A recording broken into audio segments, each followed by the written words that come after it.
allaha u naxariistay waxa xalay magaalada Mandheera ee gobolka Waqooyi Bari dalkaasi Kenya ku geeriyooday nabadoon maxamed cilmi Keenan oo loo yaqaan Harweyshe oo ahaa asaasayaashii degmada Balad Xaawo ee gobolka Gado isagoona kamid ahaa nabadoonnada degmada Balad Xaawo ee gobolka Gado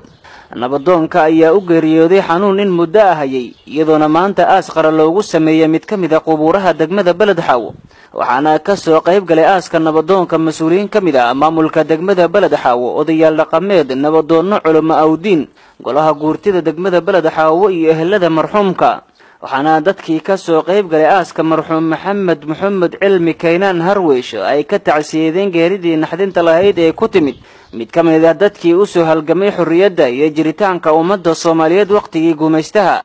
inna lillahi wa inna ilaahi raaji'uun maanta oo ay taariikhdu tahay 19 bisha 12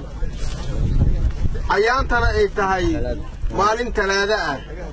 waxa xalay midbari ahaa ilaahay ha u naxariistee maxamed cilmi Keenan oo Harweyshe ku magac dheer waxa isugu yimid eheladiisii maamulkii degmada Balad Xaawo dadweynihii reer Mandheera kii Balad Xaawo aquulintii waxgaradkii duubabkii Soomaaliyeed oo dhan baa isugu yimid ilaahay ha u naxariisto intaasoo ummad ahaa isugu timid waxaan leenahay ilaahay ha u naxariisto eheladii iyo cashiiradii uu ka dhintay oo intaan hadda u tacsiyeynaysaba ay ka mid tahayna sabar iyo iimaan ilaahay ha ka siiyo isagana waadigii raxmad ilaahay ha ka waraabiyo ilaashiina ilaahayna ma fidneeyo waxaan u tacsiyeynaynaa waayeelkaasi dhintay ilaahay waa inna ilaahay raaji'uun waxa maanta la aasahayaa oo degmada Balad Xaawo lagu aasahayaa oo geeriyooday aabbayaashii Balad Xaawo asaasay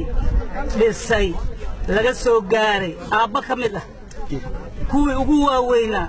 aabbihii ugu weynaa Balad Xaawo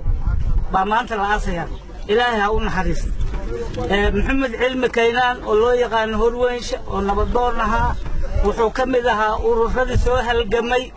Soomaaliya u soo halgamay waxaan joognaa tacsiyada maqabriga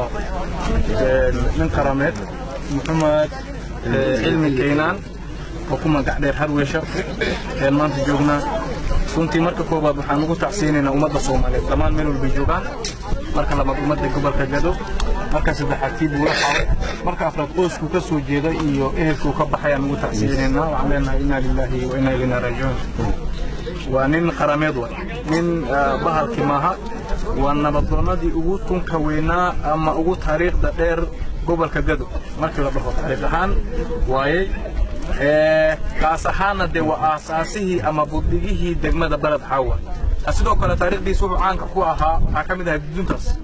gumeystii uu ka magay oo ka qaaday wuxuu ahaa nin calanka iyo qaranka iyo waxa maanta aan ku faanayno oo ku naaloonayno nin u soo halgamay loo xiray loo garaacay loo maaragtay wax walba iyo dhibaato u soo maray waxa halganka qarankan iyo deegaankan iyo dadkan wax u qabto saan bay taariikhdu xusaysaa maalintuu ka baxo taariikhda saasay Balad ugu qoraysaa saasaa lagu sheegaya ummadda ku sheegayso ciidda ku sheegayso calanka ku sheegay inna lillahi wa inna ilayhi raaji'uun Shariif Axmed Taajir idaacadda iyo TV-ga dawlad goboleedka Soomaaliyeed ee Jubbaland Balad Xaawo